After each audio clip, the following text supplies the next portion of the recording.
Good morning.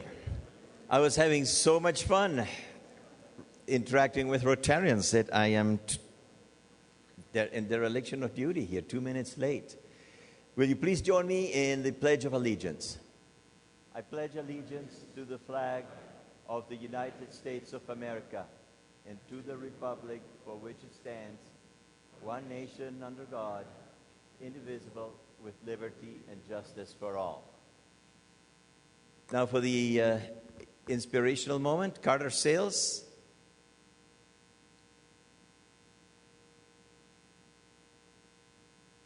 Thank you, President Andre. Okay, so I have to make up 2 minutes here, so I'll be brief. This is why I joined Rotary and why am I still here. I joined Rotary because Bill Houston asked me to become a member. Bill here? Where's Bill? Anyway, thank you, Bill, for that. He invited me. We had a very short meeting when we first met. It was about 20 minutes. And then a week later, he called and he says, I'd like to invite you down to Rotary. So he invited me to the Veterans Day honorarium of every Veterans Day that we have. I was very inspired by that luncheon, filled out an application, and joined knowing that I wanted to really contribute to our community, and that's what I did. So joining is one thing, but becoming a Rotarian is really what it's all about. So I dove in head first. I served on the programs committee, and then I came early as a greeter to try to meet as many people as I could early on. Peter Tedstrom then asked me to serve on the Rotary Youth Exchange Committee. Next year, Bill Houston became president. I was the club secretary during that time. Then I was on membership committee. I also headed up the new member orientation committee. But the thing that I did is I learned about the two foundations that we have, the Rotary Foundation and the Denver Rotary Club Foundation, and those are the financial drivers that make this big Rotary wheel turn in order to get everything that we work on done. So supporting those foundations, I learned, is very, very important.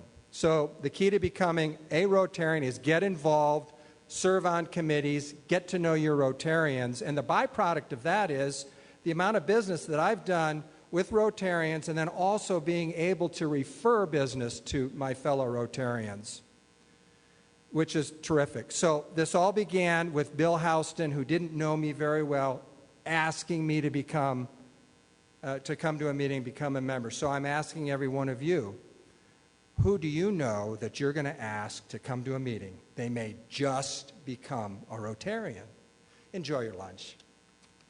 Thank you. Thank you, Carter. I'm going to take advantage of the fact that you're all standing, and I'm going to ask you to give a huge cheer for Darlene, Lauren, and the volunteers that have moved our offices over the weekend. Woo-hoo! Yeah. Thank you all very much. Let's enjoy lunch. Let's now bring to the podium the person that wants to sell your house, Ms. Nancy Austin. Thank you, President Andre. Welcome to Rotary, everyone. We have several visiting Rotarians today. That's wonderful. We have Martin and Mary Catherine Lindbergh, and they are visiting from the Fort Collins Club. Would you please stand up?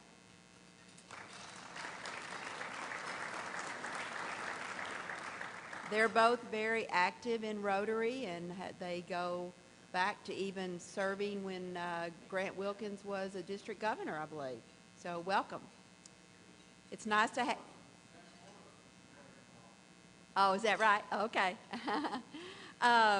Also, we'd like to welcome Larry Fitzsimons, and he's visiting from the Evergreen Club. Thank you. Larry comes all the way from Evergreen to help out with our high school mentoring program, so we really appreciate that. And then we have a forensic psychologist, Dr. Linda Bolitho, and she is visiting from Hollywood, Florida. And we can call her Dr. B. Where is Dr. B? There she is. She is also a UN delegate in education, so it's wonderful to have you visit all the way from Florida. Diane Scott is visiting with Virgil Scott. Welcome. We're fortunate to have Nina McGivney with us today. Thank you. She's obviously the guest of Jim McGivney.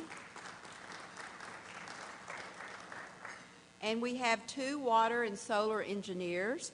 They're guests of Jim McGivney. It's Carmine Ayadarolo and Paige Allison. Thank you for coming. I have some announcements. We have hit capacity for the Wild Animal Sanctuary Rotary Family Picnic on September the 19th. Please contact Lauren if you can no longer make it, as we have many other people who are on a wait list and they would like to attend. A reminder email with a map will be sent early next week. Fellowship meetings will be on Wednesday, September the 9th and Thursday, September the 10th. Reservations close this Monday, September the 7th, so make your reservation now. The Rotary office has officially moved to our new location at Empire Park on South Colorado Boulevard in Louisiana. An email with our new address was mailed on the 1st. Have a wonderful Labor Day. Enjoy your time, and no laboring on Labor Day. Enjoy.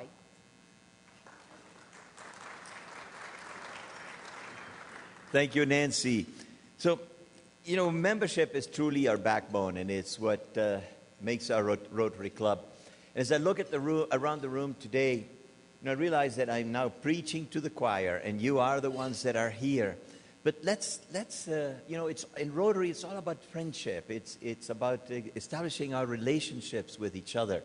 So let's help bring other people to our meeting. Bring your friends. Today's presentation on South Korea is truly going to be a relevant thing about what is happening in the world and what direction is this country going in. So let's really push for membership and get the people here so that we can fill up this room, because the success of our club depends on that. But to go on with what makes our club great, one more time, we have Scott White, who's going to come in and introduce one more exchange student to Denver Rotary. Thank you, Andre. Well, Club, this is what we do. We bring students in from around the world as our exchange students, and I'm very, very thankful to our foundation for being able to help us to accomplish that. Today, I would like to introduce Larissa Alves. Larissa is from Brazil, and she's going to DCIS as a senior, and she's very active. She's already become a cheerleader at West High School and also is on the cross-country team. So welcome, Larissa. Say hello.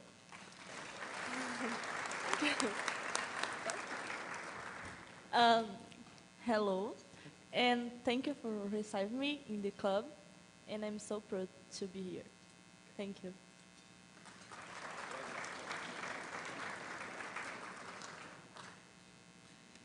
The lifeblood of our foundation is raising money. And to do a successful event takes a lot of work. And chairing the committee to the 2015 fundraiser is Valerie Hopkins. And Valerie is here to tell us on why you want to get your dancing shoes out and why we want to see you at our great event that she and her committee have planned. Valerie, all yours. Thank you so much, Andre. So, as you may know, we're not going to be having the Branch Rickey Award this year. I won't go into the details, but so we needed a new fun thing to do to raise money for our foundation. And I think we found it. We are going to be having a knockout, fabulous party that you won't want to miss on November 14th. It's Dancing Through the Decades. We are going to be celebrating kicking off the 70-year anniversary of Denver Kids, and Rotary's helping to found Denver Kids. So this event is just going to be chock full of fun things to do. You're going to be getting to eat the food, listen to and drink the cocktails and libations, and dance to the music of the last 70 years. So, as I said, it's on November 14th, and we have programs on your tables. So I just wanted to go and kind of talk about a couple great sponsorship opportunities that we have, particularly because they are going fast. It's not like Branch Rickey where, you can have as many tables you like. We have some sponsorship opportunities that only have so many to go around. The first one is our Decade Champion sponsor, where you get to sponsor a decade and also help select the music and signature cocktail of that day. So if you have a hankering for the 70s and a Harvey Wallbanger, or the 90s and Cosmos, or maybe, the 2010, I don't know what's popular now, but we have some great opportunities for the decades. However, we only have 2 decades left, so they went quick. We had 5, and just like that. So we only have 2 left, so come see me if you want to hear more about the decades. We also have a signature sponsorship opportunity where you get to sponsor an interactive gourmet food station, photo booth, or other item. We have 14 of these available, but it's going to be first come, first serve, and we already have some that are getting reserved. Just, as I was talking to Rotarians this morning. So you got to be quick. And last but not least, we have the Sweets and Libations, where we're going to have some really cool dessert stations and non-alcoholic drink stations. So here are some of the signature options that we have.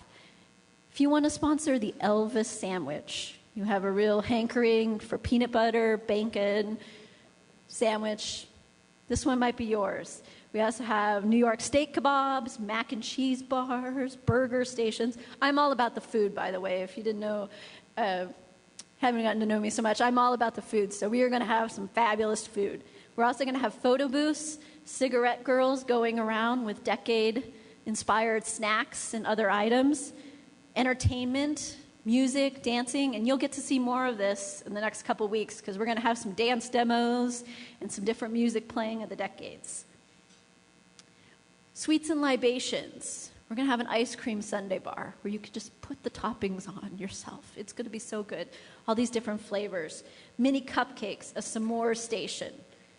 We're also going to have an old-time soda bar where you can make your own sodas, as well as a gourmet coffee bar. Because we know, late 90s, last decade has been all about the fancy coffee drinks at Starbucks. So if you want to sponsor the coffee bar, that might be a great option. So with this sponsorship, you're going to have your company logo, company information, and your link to your website on our event program. It depends on the size. You'll also have logo placement on not only our Rotary Club website, but also the Denver Kids website.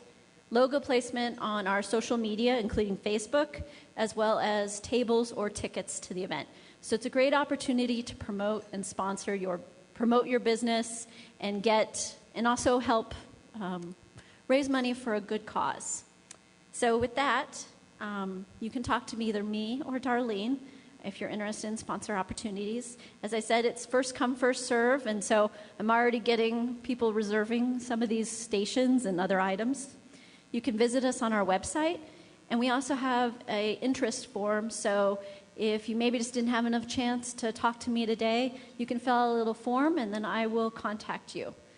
But bottom line, this is just going to be a fun, fabulous event.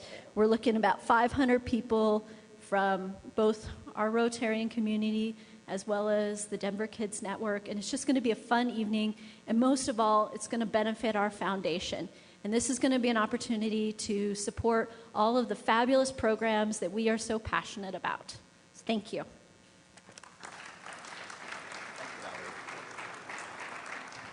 Thank you, Valerie. Lots of fun coming up. So get your dancing shoes, get your partner ready, and start practicing your great moves so you can dance through the decades. Looking forward to it. Out of the strife of World War II and the division of Korea was born the country of South Korea. And it's a country that has been memorialized for us through the great series in MASH and the great book that has made us laugh for over a decade with the great episodes. then we probably did not find it so funny with the movie The Interview that has caused so much international furor. But we do have our International Rotary Convention taking place in Seoul, Korea next year. And the Lindberghs came here all the way from Fort Collins to help sell you on going to Seoul, Korea. So after the meeting, please look them up, and they've got material, and they want to tell you why you want to be in Korea for this upcoming convention. But they've, of course, given a lot of material also to the late-night comedians. And one of them said that when Kim Jong-un was being interviewed for his autobiography, the author discovered that he was an egomaniac, self-centered, sex-crazed, drug addict, alcohol addict, and a liar. So he said if he was living in the United States, he would probably be serving in Congress. So now to introduce our speaker for the day, Julie Freshman. Thank you, Andre. Korea is called the Miracle of the Han River, and the Han River flows through the center of Seoul. I just learned how to pronounce that correctly. Thank you, Jim. And it also forms a significant part of the demilitarized zone. And it's a miracle that in the Republic of Korea has come so far so fast, which is how it gets its name. Today, the Republic of Korea, South Korea, faces significant challenges with North Korea, with strongly competitive world trade and continuing disputes with Japan over comfort women and disputed territories. And they have great opportunities with growing friendships with China, Southeast Asia, and Africa.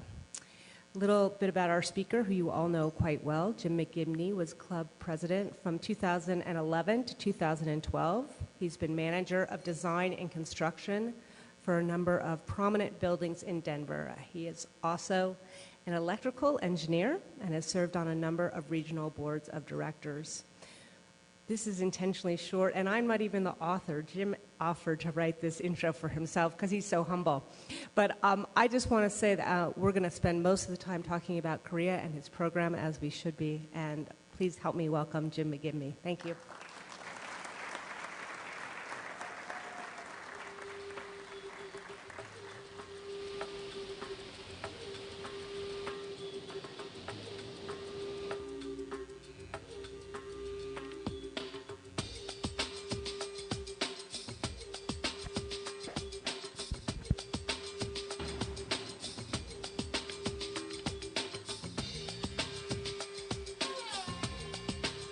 Annyeonghaseyo.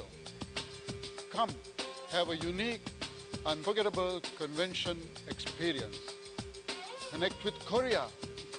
Touch the world.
Connect with Korea and touch the world.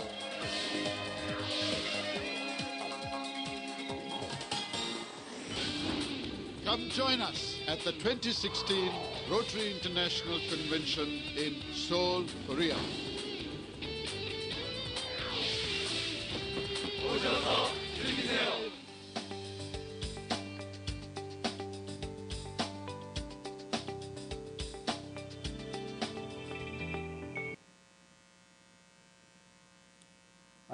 안녕하십니까. 저는 콜로라도 명예 영사 제임스 McGivney입니다. 미안합니다. 한국어로 잘 못합니다. 영어로 주세요.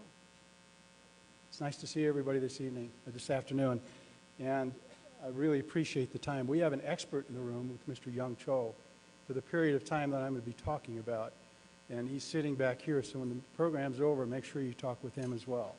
Today we're going to talk about the Republic of Korea. They're celebrating this year the 70th year of independence from the Japanese rule. That rule started in 1910 and ended, the occupation started in 1910 and ended in 1945, and since 1945 they have been building.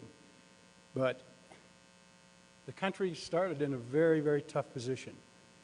The Korean War itself was over in 1953, and in 1960 the per capita GNP was $80 a year. You probably did better in Ghana and Sudan. And at that time, people were starving in the streets. People were looking for work. It was just the things we take for granted were a luxury. And that's what formed the soul and the heart of Korea and the hard-working people that you see today. Young Cho knows that knows that time, and he knows that time well. And I do encourage you to talk to him because what they have done since is quite amazing. Let's talk about Korea very quickly, though. What you're looking at is a fairly good overview between North and South Korea. The demarcation line that you see in the center is the 38th parallel, and I'll have another look at that in a few minutes. That's originally where the demarcation was between North and South. And the reason that this country was broken apart in 1945 was because the Russians and the U.S. talked together, and they needed to know where the Japanese were going to surrender. And the Japanese, portions of the Japanese were going to surrender to the Russians, and portions were going to surrender to the Americans. And so an arbitrary line was put through Korea at the 38th parallel, and that demarcation started as the DMZ. It was later modified, and I'll show you that in just a few minutes. But when you look at that, because it was arbitrary, the minute that was set, the Russians closed that border, and there was no discussion between anybody and the Russian army, and they began to arm the South. If you look north, though, which is up, you can see where China is, and if you look to the far right, you can see where Russia begins. So it's a neighborhood that is not conducive to a lot of good friendships. But what Korea, and the Republic of Korea is what South Korea is called, what they've done in the intervening 70 years is extraordinary. The Korean War ended in 1953. GNP was 1.3 billion. 2 years ago, it was 1.3 trillion. I mean, if you look at the per capita, at the end of the Korean War, it was $66. The per capita today is $25,009. Exports, it was limited after the Korean War. It was mainly raw materials. Exports today, they are one of the most sophisticated exporters of large ships. Hyundai is the manufacturer. They are one of the most sophisticated exporters of vehicles, the Kia, and of course the Hyundai, which is a magnificent vehicle. Semiconductors, they actually lead the world. And then you look at exports. In 1964, 120 million. Today, 573 billion. So the population at the end of the Korean War was 20 million. 3 million people died in that war. And today it's 50 million. And that's just the South Korean side. So real quickly, it's 100,000 kilometers, 50 million people, GDP, trade, foreign exchange reserves, inflation 3.1, and unemployment 4.2%. That's a success story, and especially when you figure that they started from nothing. But it didn't come easy. It was a lot of hard work. And when you look at the corporate 500 across the globe, and you start to see who all you got on it, right up at the top you see Samsung, and then Hyundai. Hyundai's up there at the 55th, but Hyundai Heavy Industries is broken apart, and you'll find them back down there at 220. In other words, they have positions for some of the really great countries in our world today. And again, that all started 70 years ago because Korea had nothing. A little bit about our relationship. The relationship really started in 1866 when the General Sherman sailed up to Pyongyang. They had been told not to. Pyongyang is the current capital of North Korea. And they were told not to. They were asked to stop. They got up there, they burned the ship, and 24 people were killed. So in retaliation, Secretary of State Seward sent the USS Colorado and 4 other ships. They came ashore at Incheon, and 300 Koreans died, 350. So in 1882, there was a treaty of peace, amity, and navigation, and the hermit kingdom known as Goryeo came into the world. King Kojang, President Chester Arthur, and Min Young-ik, the first foreign envoy, and Lucius Foote was the first U.S. minister to Korea. And that was the beginning. But there were some ties for us, too. But let's go through, then at the end, where the Republic of Korea came from, you can see these dates. 45 was the end of the occupation, and then you get into modernization. We get into economic development support. The United States actually supported Korea all the way through the 70s, and we're giving them stipends. The UN came into play. Same thing, the UN was providing stipends. And for a number of years, South Korea was a recipient of aid. Today, they are a provider of aid. They are one of only 2 countries in the world that have changed. Do you know who Isabella Bird is? Isabella Bird comes to the foundation of Colorado, some of the early histories of Colorado and photographs. Isabella Bird went to Estes Park. She went to Estes Park from Korea. She was in Korea as it was beginning to emerge from the Hermit Kingdom and into the world, and building these alliances in the late 1800s. And she took a number of photos, and here are just 4. I've just downloaded the whole story of her time in Korea. It's 850 pages.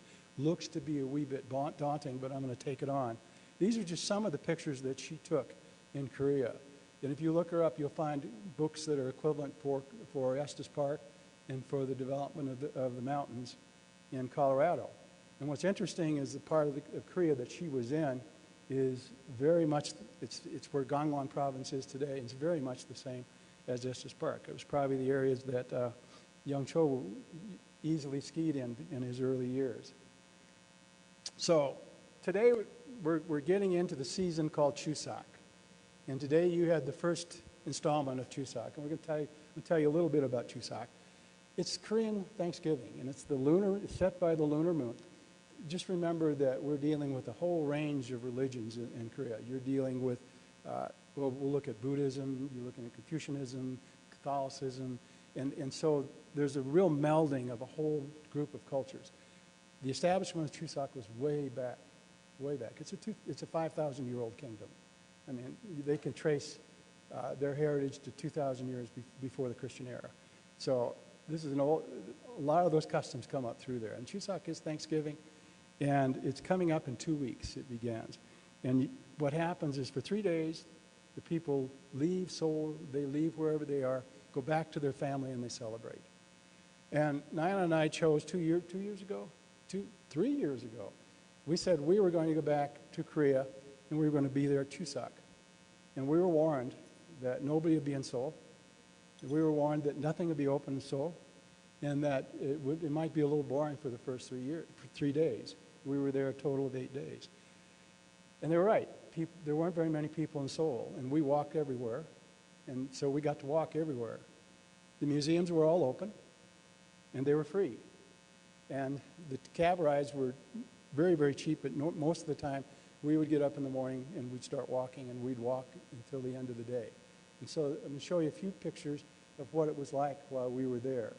This is at the north. This is Namdaemun Mountain. Namdaemun is the southern part of the city. It's at the south gate. And what you see there, that wall, is the wall that originally went all the way around Seoul. And while we were there during that week, the colors continued to change, and so we took a picture every day, and we sent it to all of our friends and said, Happy Chuseok from the Republic of Korea. As I said, the palaces are open at night. This is Gyeongho-ru. This is at night. They light them up. This is one of 2 times in the year that all of the palaces are lit, and you wander through.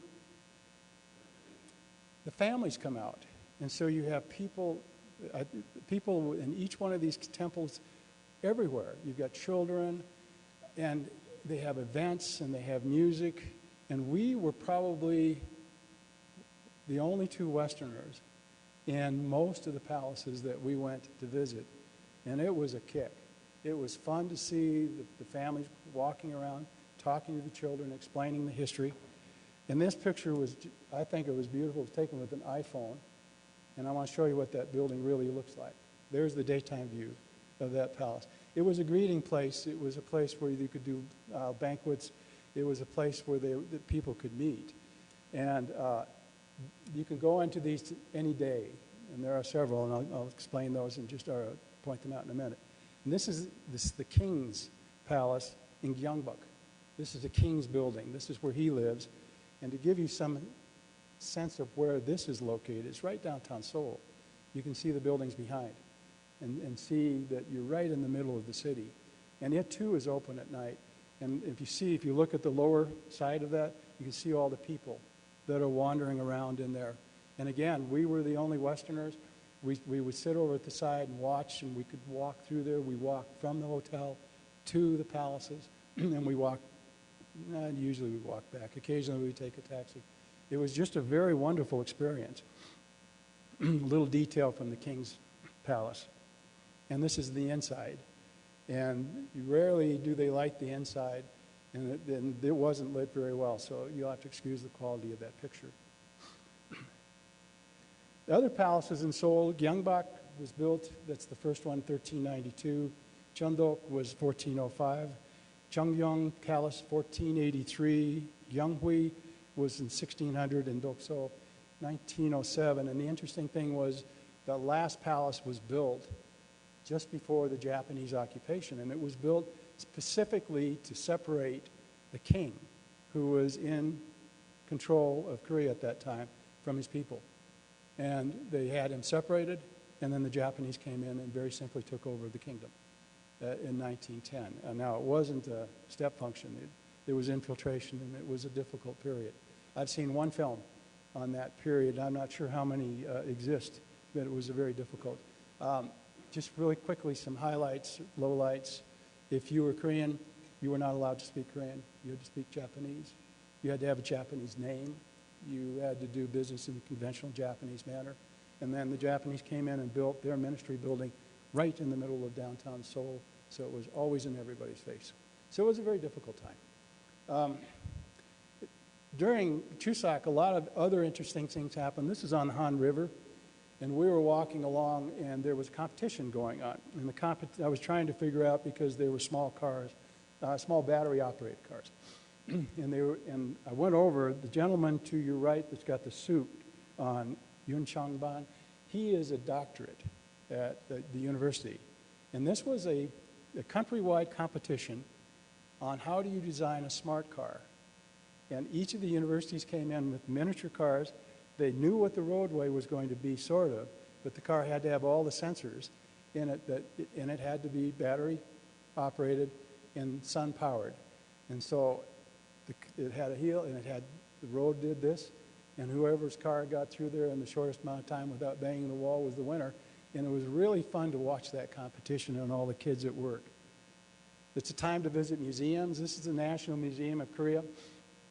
It was designed jointly by Junglim Architects of Seoul. It sits at the Southgate and Barkhan Lindbergher of New York. It is, in my estimation, one of the most beautiful municipal buildings in the world. It is exceptionally well built. It houses all of the artifacts of Korea and all of the artwork. And there are other museums in Seoul. Remember, they're all free in Chuseok. There are 4 national museums, 9 municipal, and 67 private museums. So if you're in Korea during Chuseok, you can easily get in to see it.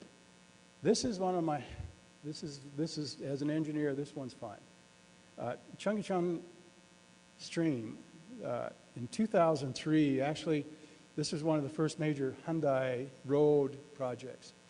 They came in and took this really kind of difficult, nasty little stream that ran right through the middle of Seoul, and they paved it. And that worked great for about 20 years. And the mayor of Seoul City, Im Young-bak, who later became the president of Korea, was looking for a specific project that he wanted to have as a guiding force for the redevelopment of Seoul, because they knew they were going to have to redevelop the entire city. And it basically changes about every 7 years. So what they did is they began working on bringing that stream back to life and giving it life. And what you see in 2005, it took them just at 3 years. They tore those highways out. They rebuilt it. That stream is now some 6 miles long. It runs right through the middle of Seoul. They have events in there all the time. There are waterfalls. Water comes in from the Han River, and it's open 24/7. It is just a kick to go see. And you know that they did it in that short a period. We couldn't do that in 20 years if we in Colorado. The other thing you can do, and I've done, is you can do a temple stay, which means that you can spend a half a day, you can spend a day, you can spend overnight at one of the temples and learn all about it. But as I said earlier, the Korean religion is very diverse, and yet they govern very well. The Buddhists are 22%, the Protestants 18%, Catholic 10%. Confucian is not really a religion. Confucian is a way of thinking. It's a structured way of thinking that guides all of Korea. And there are only about 3 to 5% of the people that say that that is their primary religion. It is not. It's not a religion, but yet it orders the structure where man is responsible to the king, your wife and children are responsible to you, and you are responsible to them. And it really sets the tone of how decisions get made. There is a beginning group of Muslims in Korea these days. By the way, the little white things in the ceiling there are all prayers. You can write a prayer. And this is right in the middle of Seoul. And it is a large, large temple, and it fills an entire hillside, and you can walk through it, and it really is quite calming. And one of the things we learned was how you do a Korean tea ceremony. I couldn't duplicate it if I had to right now. The Korean War started in 1950, as I said, and this is the seminal event that changed the country forever. It is the first UN war we ever fought. The United Nations was the primary player, and 16 member nations fought with them. Today, I work with the Korean War veterans in Denver, in Colorado Springs, and we're getting ready. We hope to do a monument in one of our cities. What we found is that we have Korean War veterans that are Ethiopian. We have, in Colorado, we have Korean War veterans that are Australians, that are British, and they live here, and they'll all be part of this. Because it took that coalition to deal with the attack that came from North Korea, Russia, China. And if you may not know the war, but the story is fairly interesting. They attacked, they pushed every one of the Allied forces down to the south end of the country to Busan. The Busan perimeter was established that held, and then MacArthur, in a very, very daring move, came right across it where today's Incheon Airport is. And he cut the supply lines and the travel lines for the Korean War, for the North Koreans. And so they began to fall apart. And they couldn't withdraw, and they were taken apart. They were very, very badly damaged. They got back up to the north, and then MacArthur took his troops north. And that's where it got very difficult. Let me come back. And what I mean by difficult, they went past what's now the DMZ, and they went all the way to the Yalu River. And as I said, I work with the Korean War veterans here, and these are some really special people. And I know 2 of them made it all the way to the Yalu River and then fought their way back. What happened is they went beyond North Korea, they got up to the Yalu, they were recalled, and in the interim period, the Chinese had infiltrated 300,000 troops behind them. And so when they fought their way back, there were limited ways to get back. The Chosun Reservoir was one where the temperatures were dropping to 40 below zero, and we didn't supply our men correctly. They were in summer clothes when they were trying to fight that up. And the other way was to come right down the same road that they went up. And so they were cut apart. And there are men in Colorado Springs and men in Denver that fought those, that were in each one of those battles. And they are fascinating to talk to. And I would suggest if you have a moment and you'd like to spend a nice lunch, I can tell you where they meet, and you can go visit with them and get to know them, because they're getting older, and I consider these folks my friends now. They just celebrated the 66th anniversary of the armistice. So what you're looking at is the DMZ. The DMZ is about 2 kilometers wide, average, and it runs 160 miles from one coast to the other. It didn't come across the 38th parallel. This is the negotiated line. The negotiations occurred between the Chinese, the North Koreans, the Russians, the United States, and South Korea. And Ambassador Christopher Hill led some of the later talks. They called the six-way talks, when they were trying to reestablish the friendship. And he's a member of our club, as you may know. So I've been on the DMZ. You'll see there are 4 demarcation points for tunnels. The North Koreans began digging tunnels immediately after the war was declared over, and there were 4 of them. I've been in the 4th tunnel. The tunnels are in solid granite. They're way down deep, and they're about this tall. So everybody wears a hard hat. And as we walked in, we walked right up to the border, and you could hear people behind go, ooh, ah, because you'd be hitting that roof with your hard hat. The one thing you can't do when you visit the DMZ, you cannot give blood for 6 months. Tuberculosis is rampant on that side, on the other side, and so you have to be very, very careful. So these are just some of the things you see up the DMZ. There is an intense need to reunify North and South Korea, and as you see with this one, this is a big open earth, and what you don't see is in the middle is North Korea's is in relief, South Korea is in relief, so they will come together. And that's what they're hoping for, is one day to have relief. And in that zone, not far away, is an industrial city, Kaesong Industrial City, that was funded by Hyundai, the CEO of Hyundai, and the North Koreans. They put money together to build a place where North Koreans could work and South Korean companies could come up and build a business. And it really has worked only partially. But very close to it is this train station. It's called Dorasan Station. And Dorasan Station was going to be the connecting point for a rail that would go across China. And you could buy your ticket, get on the train there, go across North Korea, go across China, and go all the way into Russia. It has never opened to a single passenger. But you can still buy tickets today, if you'd like. It's a beautiful new building, and it sits there only as a monument for what could have been. And we wish that someday, I'm hopeful someday that North and South will come together and we can make that actually go to. I'm not going to read this. This is a quote from Christopher Hill talking about the war and talking about the most recent difficulties. I think the one thing that is important is in the last paragraph. The president of Seoul, Park Geun-hye, is going to be visiting China, and there is an amazing realignment. The young man who leaves North Korea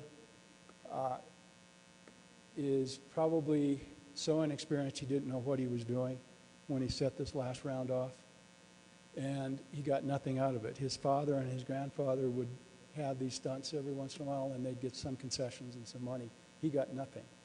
And his rule is beginning to break down, and right now, and Chris said it best, that the best thing to do is North Korea is not the equal of South Korea, neither in armament, neither in any of the social standards, in medical care, and should they go into unification, it will be very, very difficult. But my knowledge of the South Korean people, I'll tell you, they have a spirit, they have just this will to go in and make something happen, and they will make it happen, and it will be done correctly, but it's a big, big, tough job. Lastly, and then it is Gangwon Province. I've got a video for you to end with. Gangwon Province is this beautiful area which is just south of North Korea, and it's the mountains. It's where Isabella Bird took a lot of her photos. In 2018, in Pyeongchang, this little town, we got the Winter Olympics.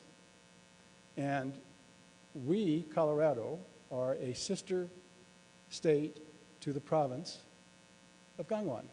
And so we are working very hard. We would like very much to connect our two parts of the world together and make sure that for the Olympics, we all participate, and that if we want to go visit, that we'll have a way to do that and get to know the people of Korea a little better. They're putting a high-speed rail line out to it. It's almost done. And it's very, very, very, it's going to be a lot of fun. So hang on, and then Martin can tell you all about next year, 2016. When Rotary's there, we expect there will be 45,000 people, Rotarians, to be in Seoul. That's a big convention, and that'll be a lot of fun. There are still a lot of controversies. Dokdo Island, which is called Senkaku by the Japanese, it's disputed territory. Comfort women, there are 45 comfort women who still are alive today. They were sex slaves during the World War II for the Japanese. Japanese Prime Minister Abe is troubling. The good news is that he made a very difficult speech not so long ago, and the emperor came out and made a very conciliatory speech, so that helped a lot. I'm going to, what time do you have? I have, what? 12:53. That's about where I am. I had a number of slides that I was going to talk about what an honorary consul does, but I'm not going to do that. Let's just say that I'm the consul because Mr. Cho was gracious enough to put my name up for consideration. It has been for me and for my family, it has been just a spectacular opportunity to serve. Our children are Korean, and when our children joined our family, we incurred a debt that I finally have a chance to repay in some fashion, and I believe that is what we're doing as part of this honorary council. But I wouldn't be here without you, sir. And Mr. Cho, I thank you. Kamsahamnida. Lastly, I want to run a 5-minute video, because that'll give you your 2 minutes. And I wouldn't normally do this. It's a music video. It's a flash mob in Korea. This is 3 universities got together, and they funded $200,000 to put together a flash mob and to do it the right way. And they come into Insadong, which is a big shopping area, and they set up all of the microphones. Everything was set up in like all Korean things, whether it's K-pop, whether it's, you pick what that is. They work hard. They spend the money necessary. They practice, and it comes out, and you're going to see them start this program with Arirang, which is considered to be the unofficial anthem for the Republic of Korea, and it will morph into the national anthem, and I think you'll enjoy it.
Thank you very much, Jim. What a great presentation.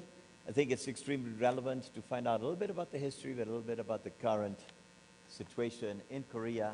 And we hope that you will follow up with them and find out about the convention and about how to visit this terrific country that has done so much for the world.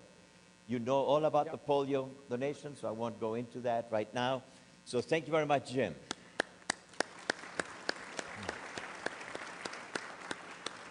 Who plans to be in attendance here next week? Not here, right? It is fellowship, so make your reservations. Make sure as we leave the room, I ask you to please think about the theme for this year. It says, be a gift to the world. As a spouse, as a wife, as a husband, father, as a citizen of the world, think on how you truly can make a difference and be a gift to the world. Thank you for being here. We're adjourned.